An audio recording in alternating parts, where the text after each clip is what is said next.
Forward to battle. Welcome back to Genesis 14. We're in the second paragraph. The first paragraph was all setting information, telling us about the players involved and why we're going to war. Tolkien at the end of The Hobbit had the Battle of the Five Armies, and this is now the Battle of the Nine Armies. So we ended by talking about the kings who served Kedorlaomer for 12 years, and then they decided to rebel, and it is coming to battle at this point. Uva Arba Esrei Shana, in the 14th year, and that's not necessarily the 14th year of this king. It's the 14th year since these other kings had been subordinated to him. Ba Kedorlaomer. So Ba, when you look at that, by form alone, it could be two different things. What would they be? One could be a calactive participle. Second vav roots drop out that vav, or second yod roots would do the same thing for the participle, and we would just get kamates. But the same thing happens in the perfect paradigm. So if we have a cal perfect 3ms, meaning we have no ending, it looks just like the cal participle masculine singular, which also has no ending. And in order to tell those apart, we'll just take our clue from the type of literature that we're in. This is a narrative, and we're quite used to having paragraphs start with a perfect verb and those be continued by preterites. And that's exactly what we have here. So Kedorlaomer came in the 14th year, Vahamelakim asher ito, and the kings who were with him. You might remember that the et that means with is from a geminate root. So when we have a pronominal suffix on the end, we see dagesh forte in that tav. And we also get chirik instead of segol with that particle. Whereas the direct object indicator et, when it takes a direct object, what does it do different? It turns into ot, and there's no dagesh forte in the tav.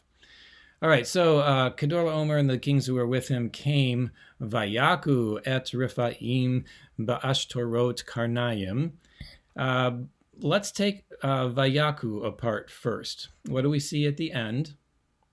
And we've got the u, and that's always a plural verb something or other, and if it's not part of a pronominal suffix, which it's not here.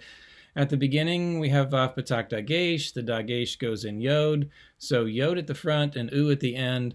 We have a third masculine plural preterite of some kind, and we've only got one root letter left. We have a kaf with a dagesh forte in it. So this one can be pretty tricky. This is the root naka. So it loses the phony hey, the third radical, because we put a vowel ending on it. And then the noon, the first noon, was sitting over a silent shava. It was closing a syllable. So it hopped into the next letter, the kaf, as a dagesh forte. So we sort of see the noon. It's just that it's present as a dagesh here.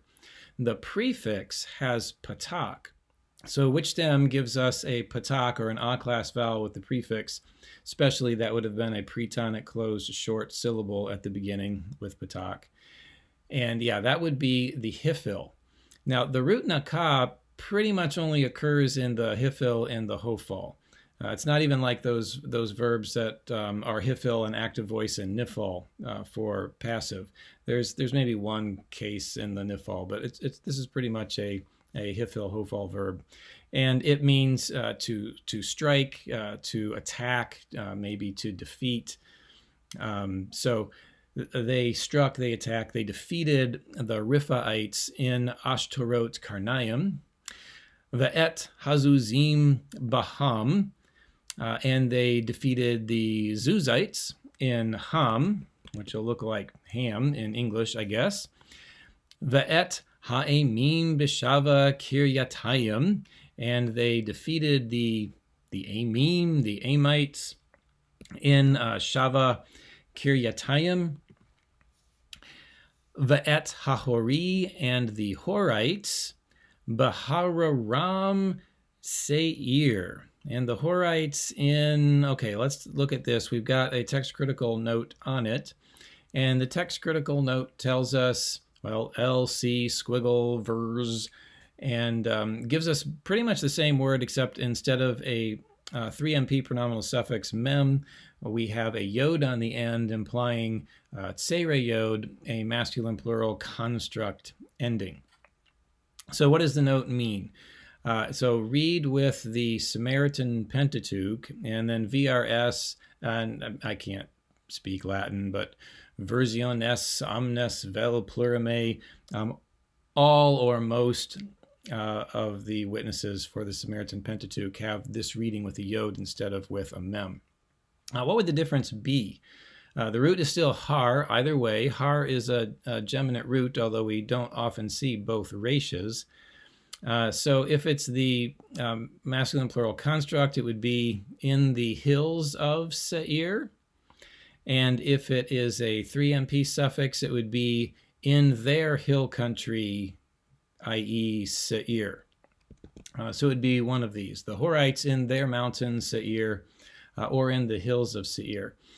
If we wanted to explore that a little bit, we could maybe run a search for Har followed by Seir and see what the normal way to talk about this area is.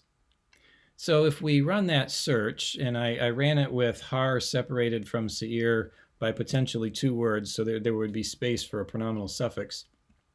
We see there's 15 cases of this combination, and 14 of them are all Har Seir. Just the singular form of Har, but it meaning hill country, not just like a single mountain. And then we have just one case where there's a pronominal suffix, which is our case here in Genesis 14:6. So you can talk about the hills of, the hill country of, with the singular form of Har, and that seems to be the normal way of talking about this region. So, grammatically it's feasible to read with the Samaritan Pentateuch in the hills of Seir, but it's also reasonable to take the MT as it is. It would be a geographic designation that reflects an early period of time and could be quite fine. So then we have Ad El Paran Asher al Hamidbar. So they defeated all these people as far as El Paran, which is by the desert. And just as a reminder, a midbar, desert's not always a great translation because it might give you the picture of a sandy desert or the Sahara or something like that. Wilderness doesn't always work because in English, the wilderness is a large unoccupied area and it could be a forest, right? A midbar is a place that gets 6 to 12 inches of rain annually, and so, or let's say less than 12. If it's receiving less than 6, it doesn't have viable pasturage. If it gets between 6 and 12 inches of rain, it does have viable pasturage, but it's not a pasture, like you're in Wisconsin or Michigan where you get lots of nice rainfall and in the summer you've got lush grass everywhere. It's not that kind of pasture. Scattered parse pasture and no trees because there's not enough water. Shrubs maybe, but not a wilderness of trees, but also not a desert of sand. Verse 7, Vayashuvu. Vayashuvu, the root is shuv, but the second vav isn't there, and we have it represented here as a kibbutz. So they returned. Vayavo'u el ein mishpat hi kadesh. They came to en mishpat, that is, i.e. Kadesh. So we've had in this chapter several place names that are identified by a second name. Vayaku et kol sedei ha'amaleki.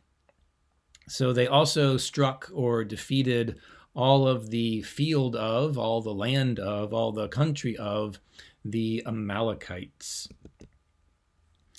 Vagam et ha'emori ha'yoshev bechatzatzon Tamar.